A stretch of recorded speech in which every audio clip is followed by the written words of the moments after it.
Welcome to Jyothi TV. ముందుగా headlines చూద్దాం. అద్దె ఇంట్లో గుట్టు చప్పుడు కాకుండా డ్రగ్స్ దందా, రెడ్ హ్యాండెడ్ గా దొరికిన డాక్టర్. ముషిరాబాద్ లో అద్దె ఇంట్లో ఉంటూ డ్రగ్స్ విక్రయిస్తున్న పీజీ డాక్టర్ జాన్ పాల్. నిందితుల నుంచి 3 లక్షలు విలువ చేసే మాదక ద్రవ్యాలు స్వాధీనం. ఛత్తీస్గఢ్ సుక్మా అడవుల్లో భద్రతా దళాల భారీ ఆపరేషన్. నక్సలైట్ ఆర్డినెన్స్ ఫ్యాక్టరీని ధ్వంసం చేసిన భద్రతా బలగాలు. ఘటనా స్థలం నుండి 17 రైఫిల్స్, రాకెట్ లాంచర్లు మరియు ఆయుధాల తయారీ పరికరాలు స్వాధీనం.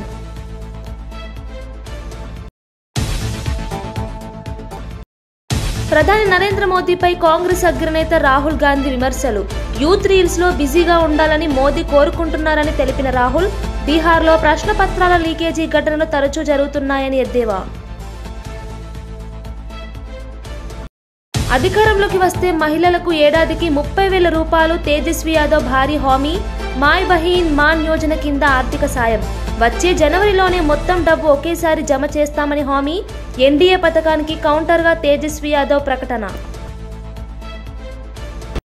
కేంద్ర మంత్రి కిషన్ రెడ్డి బీఆర్ఎస్ కుమ్మక్కయ్యారన్న పొన్నం. బీజేపీని బీఆర్ఎస్ 2గా మార్చేశారనే తీవ్ర విమర్శలు. జూబ్లీహిల్స్ లో బీజేపీకి 10,000 ఓట్లు కూడా రావని సవాల్. జూబ్లీహిల్స్ ఉప ఎన్నికపై రాజకీయ వాతావరణం వేడెక్కింది. కాంగ్రెస్ మంత్రి పొన్నం ప్రభాకర్ కేంద్ర మంత్రి కిషన్ రెడ్డిపై కఠిన వ్యాఖ్యలు చేశారు. కిషన్ రెడ్డి మాటలు జోక్లా ఉన్నాయి. గత ఎన్నికల్లో వచ్చిన 25,000 ఓట్లు ఈసారి 10,000కి చేరవు అని విమర్శించారు. బీజేపీ, బీఆర్ఎస్లు కుమ్మక్కై ప్రజలను మభ్యపెడుతున్నారని ఆరోపించారు. సికింద్రాబాద్ ఎంపీగా 10 ఏళ్లుగా కిషన్ రెడ్డి జూబ్లీహిల్స్ అభివృద్ధి కోసం ఏం చేశారని ప్రశ్నించారు.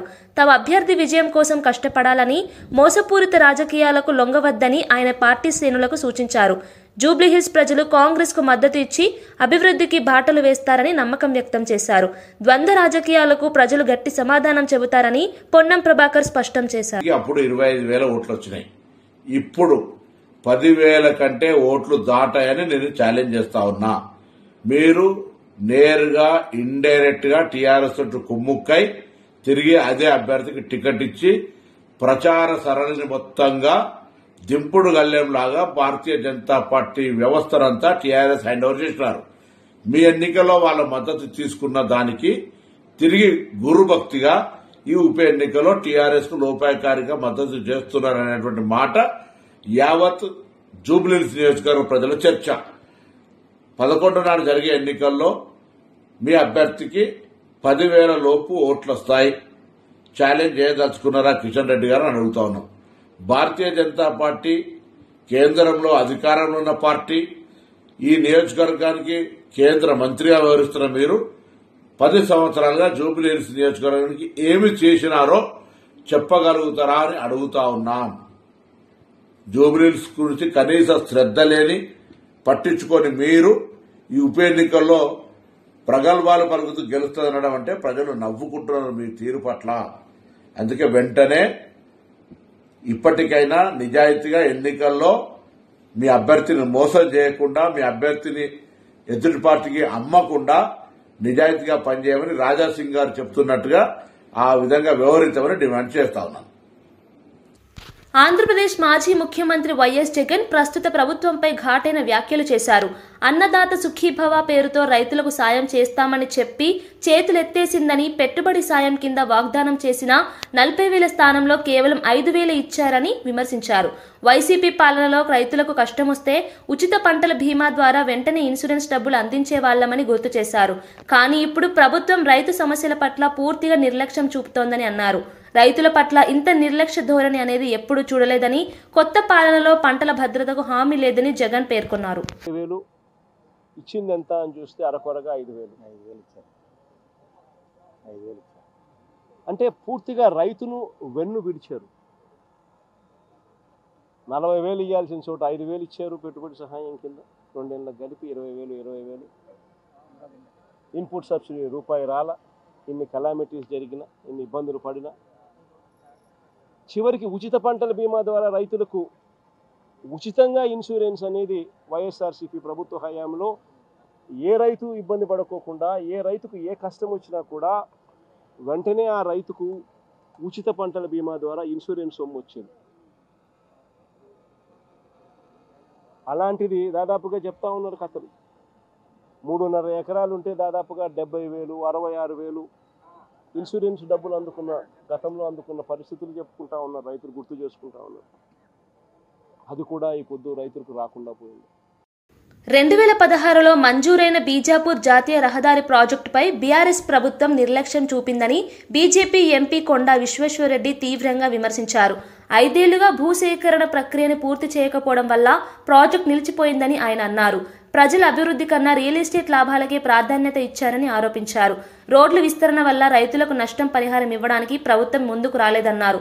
బీజేపీ అధికారంలోకి వస్తే అన్ని జాతీయ రహదారి ప్రాజెక్టులను వేగవంతం చేస్తామని ఆయన హామీ ఇచ్చారు. రియల్ ఎస్టేట్ లాబీల ఒత్తిళ్లతో రాష్ట్ర ప్రయోజనాలు తాకట్టు పెట్టారన్న వ్యాఖ్యలతో రాజకీయ వేడి పెరిగింది.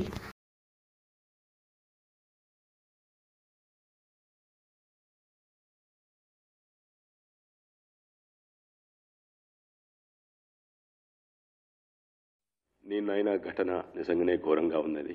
ఆ రిచ్ లైన్ రోడ్ నిజాం జమానా కట్టించిందే కొనసాగుతా ఉన్నది. దాన్నే కొంచెం ఇంతో డాంబరేషన్లు. నేను మొదటిసారి ఎంపీ కాగానే హైవే కూడా చేయాలని మేము అడిగినాం. అయితే నితిన్ గడ్కరీ గారు 2016లో గెజెట్ ద్వారా ప్రకటించిండ్రు, నిధులు కేటాయించిండ్రు. 2016లో అప్పుడు టీఆర్ఎస్ ప్రభుత్వం ఉండే. దీనికి ల్యాండ్ ఎక్విజిషన్ కు ఓ ట్రైపార్టీ అగ్రిమెంట్ చేసి 2017లో ల్యాండ్ ఎక్విజిషన్ కు శాంక్షన్ కూడా అయినాయి నిధులు. ల్యాండ్ అక్విజిషన్ చేయలేదు. 2022లో మొదలు పెట్టిండ్రు. దాదాపు మొక్కనైంది. లాస్ట్ 1-2 బిట్లు మొన్న అయిపోయినాయి. ఇది 100% బీఆర్ఎస్ పార్టీ నిర్లక్ష్యము. ఇప్పుడు కూడా 1-2 సరిదిద్దే అవకాశం ఉంది. దీంట్లో రాష్ట్ర ప్రభుత్వము ఇన్వాల్వ్ కావాలి. పాత అక్విజిషన్ చేసింది కొంచెం వాపసు ఇచ్చేసి కొత్తగా చక్కగా చేయాలి. జూబ్లీహిల్స్ ఉప ఎన్నికల ప్రచారం వేడెక్కుతోంది. ఈ నేపథ్యంలో కంటోన్మెంట్ ఎమ్మెల్యే శ్రీ గణేష్ రాజీవ్ నగర్, జయంతి కాలనీ ప్రాంతాల్లో ఇంటింటికి తిరిగి ప్రజలతో మమేకమయ్యారు. స్థానిక సమస్యలను తెలుసుకుని పరిష్కారానికి కృషి చేస్తామని హామీ ఇచ్చారు. గత 10 సంవత్సరాల నుండి బీఆర్ఎస్ పాలనలో ఈ ప్రాంతం పూర్తిగా నిర్లక్ష్యానికి గురైందని ఆయన విమర్శించారు. కాంగ్రెస్ అభ్యర్థి నవీన్ యాదవ్ను గెలిపించాలంటూ ఓటర్లను కోరారు. ఈ సందర్భంగా ప్రజలు తమ సమస్యలను ఎమ్మెల్యేకి వివరించగా అవి త్వరలోనే పరిష్కారం అవుతాయని గణేష్ హామీ ఇచ్చారు.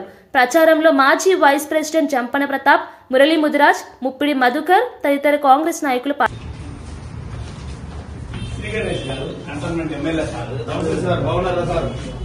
మీ ఓటు అడగడానికి వచ్చాము. దయచేసి మా కాంగ్రెస్ క్యాండిడేట్ నవీన్ యాదవ్ గారిని ఆశీర్వదించారు.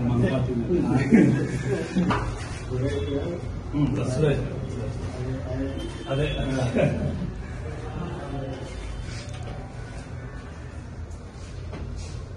మీరేది మొదలుపెట్ట డాడీ లేదా అదే ఎమ్మెల్యే సార్ డాడీ పంపించారు. ఓకే ఓకే ఓకే అన్నా నమస్తే. నేను ఎమ్మెల్యే, కంటోన్మెంట్ ఎమ్మెల్యే తెలుసా. మీ ఓటు అడగడానికి వచ్చాను. దయచేసి మీ అమూల్యమైన ఓటు కాంగ్రెస్ అస్తం గుర్తుకి ఓటేసి గెలిపించాలని కోరుతున్నాను. ఎలా ఉంది ప్రస్తుతం ట్రెండ్ ఎట్లు?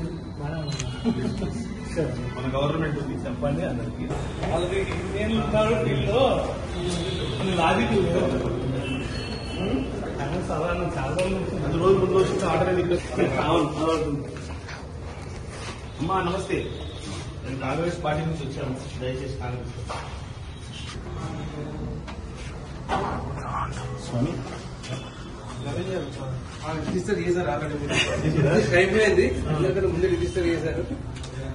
ఎట్లుందా స్వామి? బాగుంది నవీన్ యాదవ్ గారి బయట మార్కెట్ లో బాగా పేరు బాగా వినిపించింది.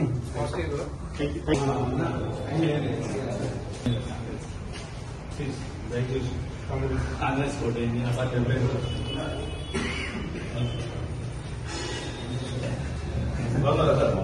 కంటోన్మెంట్ ఎమ్మెల్యే శ్రీ గణేష్ గారు దయచేసి హస్తం గుర్తు కోటే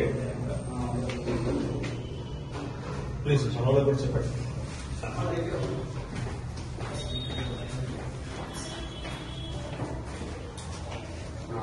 శ్రీ గణేష్ గారు కంటోన్మెంట్ ఎమ్మెల్యేని కాంగ్రెస్ ఎమ్మెల్యేని గెలిపించాలా? కాంగ్రెస్ క్యాండిడేట్ పోటీ. Thank you. మాజీ మంత్రి ఎమ్మెల్యే జగదీష్ ముఖ్యమంత్రి రేవంత్ రెడ్డి, ఇరిగేషన్ మంత్రి ఉత్తమ్ కుమార్ రెడ్డిపై తీవ్ర విమర్శలు చేశారు. రాష్ట్ర ఇరిగేషన్ రంగంపై వారికి కనీస అవగాహన లేదని ఆరోపించారు. 60 ఏళ్ల పాలనలో మీరు చేసినది ఏమిటి? ఇప్పుడు ఎవరో రాసిచ్చిందే చదువుతున్నారు, కొంచెమైనా సిగ్గుండాలి అంటూ ఎద్దేవా చేశారు. సీఎం రేవంత్ అబద్ధాలతో ప్రజలను మభ్యపెడుతున్నారని, ఉత్తమ్ వ్యాఖ్యలు జల వనరుల అభివృద్ధిని వెనక్కి లాగుతున్నాయని ఆయన విమర్శించారు. తెలంగాణ రైతుల ఆశలతో ఆడుకోవద్దని హెచ్చరిస్తూ బీఆర్ఎస్ పాలనలో చేపట్టిన ప్రాజెక్టులు రాష్ట్రానికి జీవనాడిగా నిలిచాయని పేర్కొన్నారు. అభివృద్ధి కంటే రాజకీయ ప్రతీకారమే కాంగ్రెస్ ధ్యేయమైందని జగదీష్ అన్నారు. దానికి టీఆర్ఎస్ బాధ్యత, కేసీఆర్ బాధ్యత, హరీష్ రావు బాధ్యత. సిగ్గుండాలి కదా మాట్లాడడానికి, కొంచెమైనా అబద్ధాలకు కూడా ఒక హద్దు ఉండాలి కదా. ఎక్కడ చూపించగలుగుతారు? టీఆర్ఎస్ బాధ్యత, బీఆర్ఎస్ బాధ్యత. నిన్న మాట్లాడిన మీ మొదటి అబద్ధం, కేసీఆర్ హరీష్ రావులు కలిసి సంతకం పెట్టినరు 512 299 అని మాట్లాడింది. చెప్పు దెబ్బలకు సిద్ధమని నేను అడుగుతా ఉన్నా. మీ సమైక్య ఆంధ్రప్రదేశే ఆ జీవో ఇచ్చిపోయింది. ఆ విషయాన్ని మేం చెప్పలే, కేంద్రమే స్వయంగా అపెక్స్ కమిటీ సమావేశ సందర్భంగా మినిట్స్ను స్పష్టం చేసింది చాలా క్లియర్గా. 2013లోనే ప్రాజెక్టుల వారీగా నీళ్ళు కేటాయిస్తున్నాం, ఈ రకంగా తెలంగాణ ఆంధ్రప్రదేశ్లో విడిపోతే కూడా ఇబ్బంది లేకుండా అని చెప్పి చెప్తూ మోసం చేస్తూ తెలంగాణను ఆనాటి సమైక్య ఆంధ్రప్రదేశ్లో ప్రాజెక్టుల వారీగా రాసిచ్చింది. 298.8 టీఎంసీలు తెలంగాణ ప్రాజెక్టులకి, 512 టీఎంసీలు ఆంధ్రప్రదేశ్కి ఇస్తున్నట్టు దాని మినిట్స్లోనే ఉంది, వాళ్ళు ఇచ్చిన మినిట్స్లోనే ఉంది. ఆ తర్వాత అనేక వేదికల మీద కేసీఆర్ గారు వ్యతిరేకిస్తూ మా వాటా 713 రావాలి, నికర జలాలు మిగిలిన జలాలు మొత్తం కలిపి మా కృష్ణాలో 713 టీఎంసీలు రావాలి అని చెప్పి ప్రతి వేదికలో కొట్లాడి ట్రిబ్యునల్ వెయ్యాలి మాకు ప్రత్యేకంగా. ఆనాడు కేవలం ఆంధ్రప్రదేశ్, మహారాష్ట్ర, కర్ణాటకలే ఉన్నాయి కాబట్టి మాకు నష్టం జరుగుతుంది, ఇవాళ మేము సొంత రాష్ట్రంగా అయినాం కాబట్టి మా వాటా మాకు రావాలి, దానికి కమిషన్ వేయాలి అని చెప్పి కొట్లాడి వేయించింది కేసీఆర్ గారు. ప్రతి వేదికలో మేము వ్యతిరేకించుకుంటూ వచ్చినాం. ఆ ఇచ్చిన 299 టీఎంసీలను వాడే మొక్కలు కాదు మీరు. దానికి కూడా కేఆర్ఎంబీ గత సంవత్సరం లెటర్ రాసింది. ఈసారి 1010 టీఎంసీల నీళ్ళు వచ్చినాయి అందుబాటులోకి. ఆంధ్రప్రదేశ్ వాళ్ళ వాటా 630 టీఎంసీలు అయితే ఇంకా ఎక్కువ వాడుకుంది, ఇప్పటికీ 650 పైన వాడుకున్నారు ఆంధ్రప్రదేశ్. మీ తెలంగాణ ముఖాలకి 250 కూడా వాడలేదు, ఇంకా మీవే ఉన్నాయి ఇంకా 66 టీఎంసీలు వాడుకోండి అని చెప్తే కూడా నాగార్జున సాగర్ ఎడమ కాలువ కింద పంట పొలాలు ఎండబెట్టారు తప్ప నీళ్ళు మీ ముఖాలకి. గింత చేతగా దద్దమ్మలు మీరు కేసీఆర్ అన్యాయం చేసిన మాట్లాడతారు. ఎప్పుడు ప్రారంభమైన ప్రాజెక్టు? ఎవడున్నాడు? 1983లో 83లో మొదలుపెట్టి పులులు భయపడతాయనే వంకబెట్టి, నిజమే ప్రపంచంలో ఎక్కడ లేని టెక్నాలజీ, ఇంకా సిగ్గులేక ఇవాళ సంకలు గుద్దుకుంటున్నారు ప్రపంచంలో ఎక్కలేని టెక్నాలజీ తెచ్చినామని. అది ప్రపంచంలో ఎక్కలేని టెక్నాలజీ తెచ్చి పొక్కలు దూకింది, అయిపోయింది, రాకుండా బయటికి. చచ్చిపోయిన శవాలను తీసే ముఖాలు కూడా కావు, మీకు సిగ్గు లేకుండా ఇంకా మాట్లాడుతున్నారు. ఇక్కడ వాళ్ళు కారు కాబట్టి పాపం ఆ కార్మికులు, ఆ కుటుంబాలు మీడియాకు అందుబాటులో లేరు కాబట్టి బతికిపోతున్నారు. అసలు ఎట్లా నిద్రపడుతుంది? గంత ద్రోహం చేసి ఇవాళ ఏదైతే సర్వే చేసినామని చెప్పి గొప్పలు చెప్పుకోవడానికి పోయినరో ఈ మునగాని టెక్నీషియన్లు, ఆ సర్వే చేసిన తర్వాత మాత్రమే తేవాల్సి ఉండే. తెలంగాణ జాగృతి అధ్యక్షురాలు కల్వకుంట్ల కవిత రాష్ట్రంలోని ప్రధాన రాజకీయ పార్టీలను తీవ్రంగా విమర్శించారు. హైదరాబాద్ జూబ్లీహిల్స్ ఉప ఎన్నికలపై రాజకీయ పార్టీలు చూపుతున్న శ్రద్ధ రైతు సమస్యల పరిష్కారంపై కనిపించడం లేదని ఆమె ఆవేదన వ్యక్తం చేశారు. రైతులు పంట నష్టాలతో, మార్కెట్ ధరల లోటుతో ఇబ్బందులు పడుతున్నప్పటికీ ప్రభుత్వం, ప్రతిపక్షం ఎన్నికల రాజకీయాల్లో మునిగిపోయాయని పేర్కొన్నారు. జూబ్లీహిల్స్ ఓట్ల కోసం నేతలు రాత్రింబవలు ప్రచారంలో తలమునకలై ఉన్నప్పటికీ గ్రామాల్లో రైతులు తాగునీరు, ఎరువులు, మద్దతు ధరల కోసం ఎదురు చూస్తున్నారని అన్నారు. ప్రజల సమస్యల కంటే పదవుల పోటీ ఎక్కువైపోయిందని కవిత విమర్శించారు. తెలంగాణ అసలు బలమైనది రైతు చేతిలోనే ఉందని గుర్తు చేస్తూ రైతు సంక్షేమాన్ని మర్చితే రాష్ట్ర భవిష్యత్తు దెబ్బతింటుందని ఆమె హెచ్చరించారు.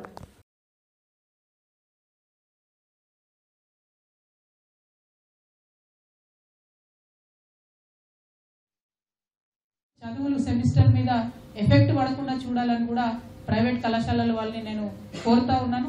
ఒక రోజు 2 రోజు సింబాలిక్ గా బంద్ పెట్టి ఆ తర్వాత పిల్లలకు చదువు చెప్పడం కంటిన్యూ చేయగలిగితే పరీక్షలు రాయడంలో వాళ్ళకి ఇబ్బంది రాదు. కాబట్టి ఆ దిశగా ప్రైవేట్ కళాశాల వాళ్ళు ఆలోచన చేయాలి. మీరు బంద్ పెట్టుండి, మీకోసం మీ తరఫున మేమందరం కొట్లాడతాం. ఒకటి బాధ కూడా ఏంటి అని అంటే, అన్ని పార్టీలలో అందరు పెద్ద నాయకులు ఓన్లీ జూబ్లీహిల్స్నే ఉన్నారు. జూబ్లీహిల్స్లో రైతులు ఉంటే మాత్రం ఇమీడియట్గా మా పత్తి పరిష్కారం అవుతుంది, పత్తి సమస్య అన్నాడు. ఎన్నికలు అర్బన్ ఏరియాలో అవుతుంది, పట్టణంలో అవుతుంది కాబట్టి రైతుల్ని పట్టించుకుంటలేరు. అది మాత్రం చాలా దారుణం. ముషిరాబాద్లో అద్దె ఇంట్లో గుట్టు చప్పుడు కాకుండా డ్రగ్స్ విక్రయిస్తున్న పీజీ డాక్టర్ను పోలీసులు పట్టుకున్నారు. జాన్పాల్ అనే డాక్టర్ ఢిల్లీ, బెంగళూరు నగరాల నుంచి మాదక ద్రవ్యాలను దిగుమతి చేసుకుని స్థానికంగా విక్రయిస్తున్నట్లు బయటపడింది. ప్రమోద్, సందీప్, శరత్ అనే ముగ్గురు స్నేహితులతో కలిసి డ్రగ్స్ రాకెట్ నడిపినట్లు పోలీసులు తెలిపారు. ఇంటిపై దాడి చేసిన పోలీసులు 3 లక్షల విలువైన మాదక ద్రవ్యాలను స్వాధీనం చేసుకున్నారు. జాన్పాల్తో పాటు ముగ్గురు నిందితులను అదుపులోకి తీసుకున్నారు. ఈ ఘటనతో వైద్య వృత్తిపై మచ్చపడిందని పోలీసులు ఆవేదన వ్యక్తం చేశారు. యువతను డ్రగ్స్ బారిన పడనివ్వబోమని హెచ్చరిస్తూ ఇలాంటి అక్రమ కార్యకలాపాలను కఠినంగా అణిచివేస్తామని పోలీసు ఉన్నతాధికారులు స్పష్టం చేశారు. ఓజీ ఎంత ఉంది? ఓజీ పౌండ్స్ అంటే 14 గ్రామ్స్. 14 grams sir. ఇదే కదా ఓజీ? అదే OG sir. Ganja, hybrid ganja. Sir sir అది మరి ఇందులో ఏమో మెత్తు, ఇంకో ఇదేమో meth sir. Cocaine, meth and cocaine ఉంది సార్. Okay, meth sir. అది MDMA. MDMA sir. Okay, white colour ఇంకొక ఐటమ్ ఉంటుంది సార్, అది కోక్. కోక్ కూడా ఉందా? ఇదేనా? అది కోక్. ఇది కోకా? ఓకే. ఇవన్నీ ఇవన్నీ అంటే రోల్ అంటే స్మోక్ చేయడానికి. ఇదే అల్లుతుందా? ఓకే, ఇదేంటిది బాబు? ఇవి THC gummies sir. Gummies sir. ఏమంటారు వీటిని? THC gummies. THC gummies. Okay, దేంతో ఉంటుంది బాబు అది? సార్ అవి నేను 2 ఇవి papers, LSD papers. LSD papers 4, 8, 10 అందులో వేరే సేమ్ ఎల్ఎస్డి పేపర్స్ కానీ డిఫరెంట్. ఎన్ని ఉన్నాయి? 2? ఒకటి సార్. ఒకటి.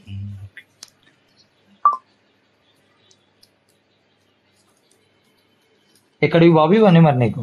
నాకు శరత్, ప్రమోద్ అండ్ సందీప్ అనే వాళ్ళు కాంటాక్ట్ సార్. ఇక్కడే వాళ్ళు. ఏమేం పేరు? శరత్, ప్రమోద్, సందీప్. వాళ్ళకి ఢిల్లీలో కాంటాక్ట్ ఉంటుంది. ఎవరికి ఢిల్లీలో కాంటాక్ట్? ఢిల్లీలో కాంటాక్ట్. అతను బెంగళూరులో. మేడ్చల్ ఎమ్మెల్యే మాజీ మంత్రి మల్లారెడ్డి తిరుపతిలో శ్రీవారి సేవలో పాల్గొన్నారు. ఈ సందర్భంగా ఆయన ఇటీవల తిరుపతిలోని శ్రీ కాలేజ్ను కొనుగోలు చేసినట్లు వెల్లడించారు. దేశవ్యాప్తంగా విశ్వవిద్యాలయాలను స్థాపించాలన్న తన సంకల్పాన్ని తెలిపారు. యువతకు నాణ్యమైన విద్యను అందించడం తన ప్రధాన లక్ష్యమని పేర్కొన్నారు. విద్యారంగంలో తెలంగాణను ఒక మోడల్ స్టేట్గా తీర్చిదిద్దడమే తన కల అని చెప్పారు. తిరుపతిలో విద్యా విస్తరణకు శ్రీ కాలేజ్ సహకారం అందిస్తుందని అన్నారు. రాజకీయాలు, సేవా కార్యక్రమాలు రెండింటినీ సమాంతరంగా కొనసాగిస్తానని స్పష్టం చేశారు. తెలంగాణను అభివృద్ధి, సంక్షేమానికి కేవలం కేసీఆర్ నేతృత్వమే అవసరమని మల్లారెడ్డి అభిప్రాయపడ్డారు. తిరుమల దర్శనానికి వచ్చిన భక్తులు కూడా ఆయనతో ఫోటోలు దిగారు.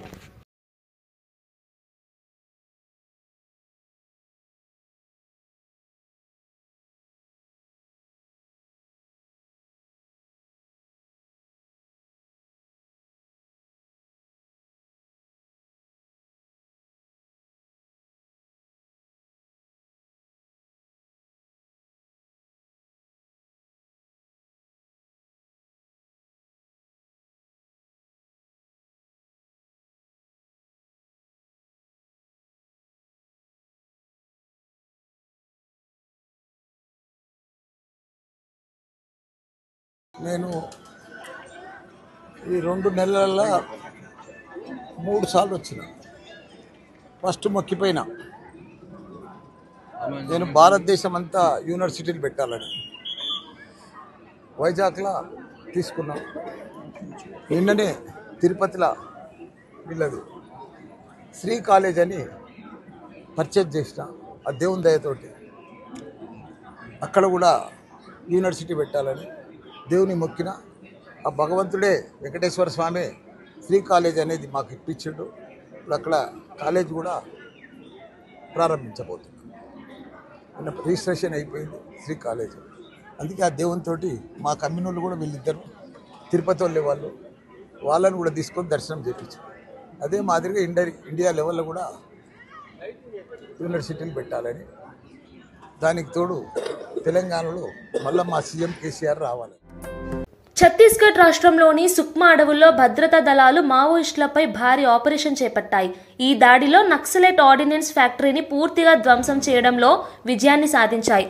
దాడి అనంతరం ఘటనా స్థలం నుండి 17 రైఫిల్స్, రాకెట్ లాంచర్లు, బుల్లెట్ల తయారీ పరికరాలు, పేలుడు పదార్థాలు వంటి ఆయుధ సామగ్రిని భద్రతా బలగాలు స్వాధీనం చేసుకున్నాయి.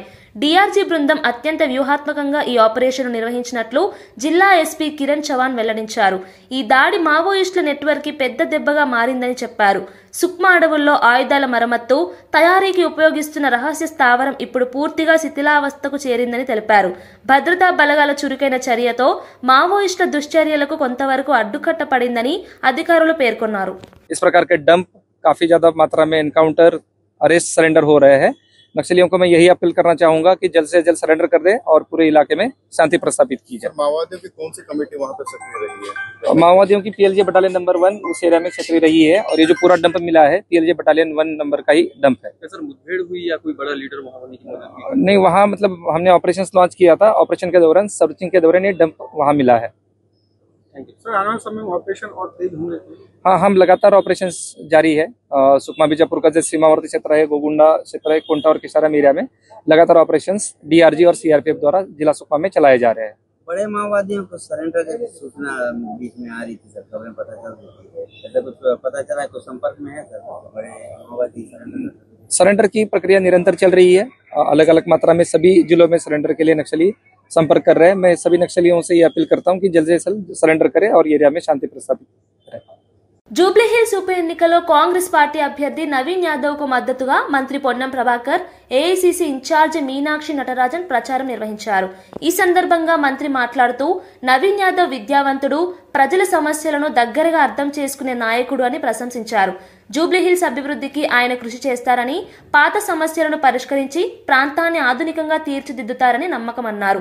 కాంగ్రెస్ ప్రభుత్వ సంకల్పం ప్రజల జీవితాలను మెరుగుపరచడం, నిరుద్యోగ యువతకు అవకాశాలు కల్పించడమని తెలిపారు.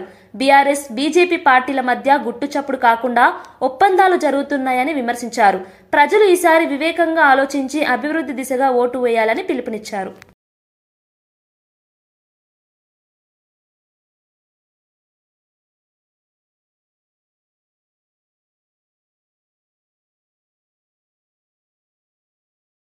Okay.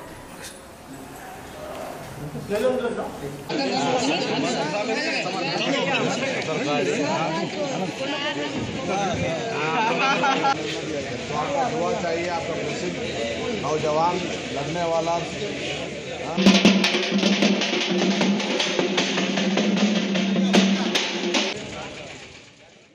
Amberpet DD colony kidnap కేసును పోలీసులు ఛేదించారు. ఈ ఘటనలో పాల్గొన్న 10 మంది నిందితులను పోలీసులు అదుపులోకి తీసుకున్నారు. మంత్రి శ్యామ్ అనే వ్యక్తిని కిడ్నాప్ చేసి 1.5 కోట్లు డిమాండ్ చేసినట్లు విచారణలో తేలింది. ప్రధాన నిందితురాలు మాధవీలత అమెరికాలో బాధితుడితో వివాహం చేసుకుని విడాకులు తీసుకున్న తర్వాత ఈ కుట్ర పన్నినట్లు తెలుస్తోంది. మరో నిందితుడు సాయి ఈ గ్యాంగ్కి సూత్రధారిగా ఉన్నాడు. పోలీసులు నిందితుల వద్ద నుంచి 3 కార్లు, 2 బైకులు, 8 మొబైల్ ఫోన్లు, డ్రగ్స్ సామాగ్రిని స్వాధీనం చేసుకున్నారు. బాధితుడు తెలివిగా తప్పించుకొని పోలీసులకు సమాచారం ఇవ్వడంతో కేసు ఛేదన వేగంగా పూర్తయింది. మిగతా 4 నిందితుల కోసం గాలింపు కొనసాగుతోందని ఈస్ట్ జోన్ డీసీపీ బాలస్వామి తెలిపారు.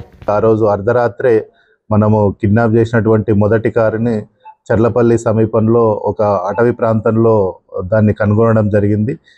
దాని పూర్వాపరాలు పరిశీలించినప్పుడు అది లాంగ్ డ్రైవ్ కార్స్ నుంచి రీసెంట్గా రెంట్కి తీసుకొని దాన్ని కిడ్నాప్లో వాడడం జరిగింది. దాని తర్వాత అక్యూజ్డ్ పర్సన్స్ ఎవరైతే ఉన్నారో వాళ్ళు వేరే ఇంకొక 2 కార్లు తీసుకొని 2 వీలర్స్ మీద అందరు కూడా పారిపోవడం జరిగింది. దీనికి సంబంధించి during the course of investigation మంత్రి శ్యామ్ అనే ఇతను డీడీ కాలనీ సాయి కృప రెసిడెన్సీ కృష్ణతేజ రెసిడెన్సీలో దాదాపు 3 ఇయర్స్ నుంచి ఉంటున్నాడు. సో అక్కడ ఇతనికి దాదాపు 30 సంవత్సరాల కిందనే ఫస్ట్ మ్యారేజ్ అయింది ఇక్కడ A1 మాధవీలత తోటి.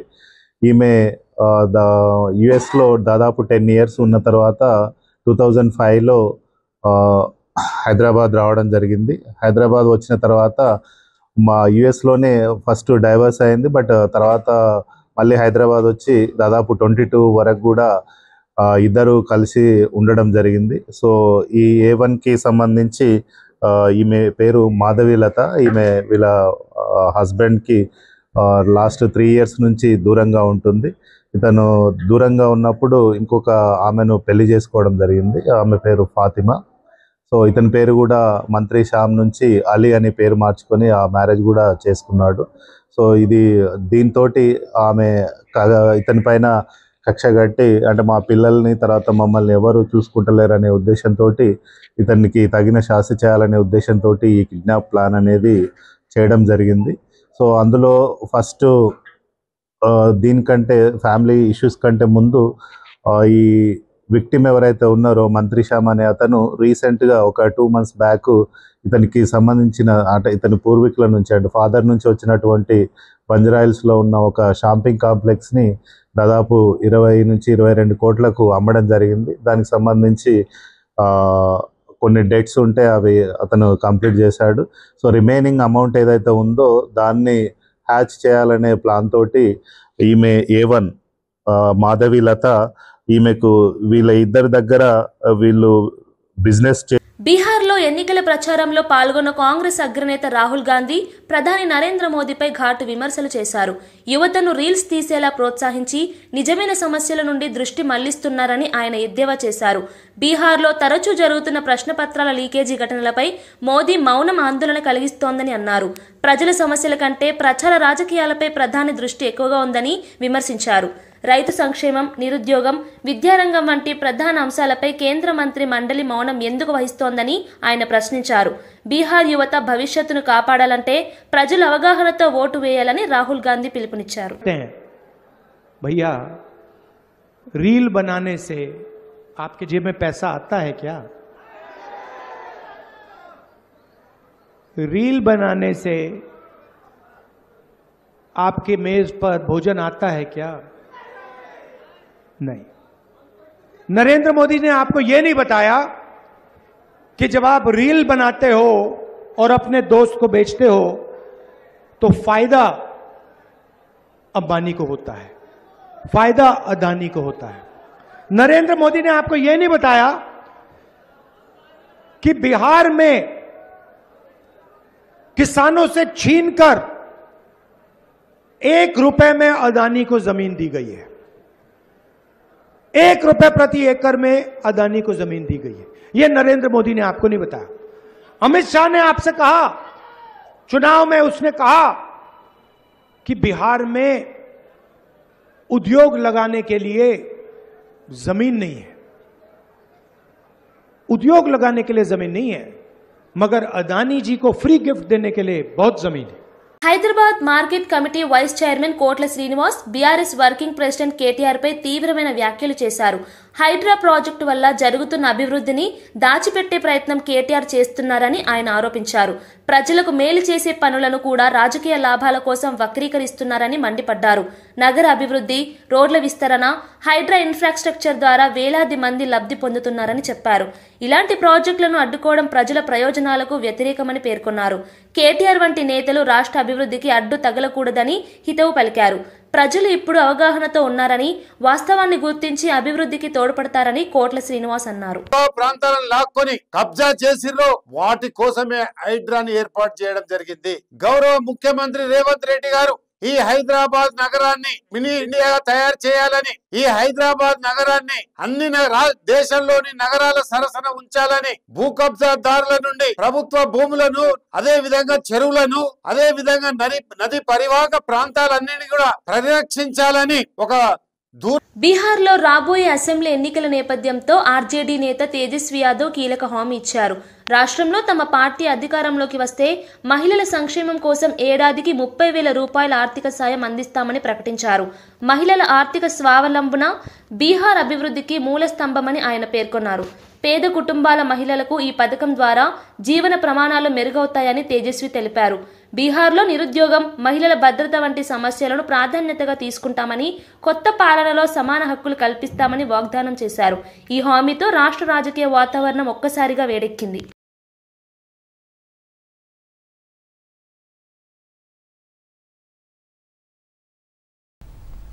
पूरा मूड जो है इस बार बदलाव का है, परिवर्तन का है और इस बार बिहार की जनता जो है 20 साल पुरानी जो सरकार चल रही है उसको उखाड़ फेंकने का काम करेगी। माँ बहनों के मांगों पर सरकार बनते ही 14 जनवरी मकर संक्रांति के दिन माँ बहन मान योजना के तहत पूरे 1 साल का 30,000 रुपया माता और बहनों के खाते में हम लोग डालने का काम करेंगे। బులెటిన్ ముగించే ముందు హెడ్లైన్స్ మరోసారి చూద్దాం. అద్దె ఇంట్లో గుట్టు చప్పుడు కాకుండా డ్రగ్స్ దందా, రెడ్ హ్యాండెడ్ గా దొరికిన డాక్టర్. ముషిరాబాద్ లో అద్దె ఇంట్లో ఉంటూ డ్రగ్స్ విక్రయిస్తున్న పీజీ డాక్టర్ జాన్ పాల్. నిందితుల నుంచి 3 లక్షలు విలువ చేసే మాదక ద్రవ్యాలు స్వాధీనం. ఛత్తీస్గఢ్ సుక్మా అడవుల్లో భద్రతా దళాల భారీ ఆపరేషన్. నక్సలైట్ ఆర్డినెన్స్ ఫ్యాక్టరీని ధ్వంసం చేసిన భద్రతా బలగాలు. ఘటనా స్థలం నుండి 17 రైఫిల్స్, రాకెట్ లాంచర్లు మరియు ఆయుధాల తయారీ పరికరాలు స్వాధీనం.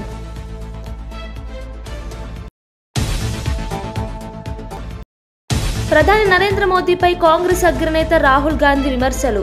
యూత్ రీల్స్ లో బిజీగా ఉండాలని మోదీ కోరుకుంటున్నారని తెలిపిన రాహుల్, బీహార్లో ప్రశ్నపత్రాల లీకేజీ ఘటనలు తరచూ జరుగుతున్నాయని ఎద్దేవా.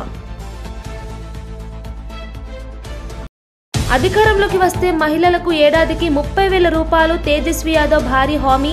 మాయ్ బహీన్ మాన్ యోజన కింద ఆర్థిక సాయం. వచ్చే జనవరిలోనే మొత్తం డబ్బు ఒకేసారి జమ చేస్తామని హామీ. ఎన్డీఏ పథకానికి కౌంటర్గా తేజస్వి యాదవ్ ప్రకటన. కేంద్ర మంత్రి కిషన్ రెడ్డి బీఆర్ఎస్ కుమ్మక్కయ్యారన్న పొన్నం. బీజేపీని బీఆర్ఎస్2గా మార్చేశారనే తీవ్ర విమర్శలు. జూబ్లీహిల్స్ లో బీజేపీకి 10,000 ఓట్లు కూడా రావని సవాలు. ఇవి బులెటిన్ విశేషాలు. మరో బులెటిన్లో మళ్ళీ కలుద్దాం.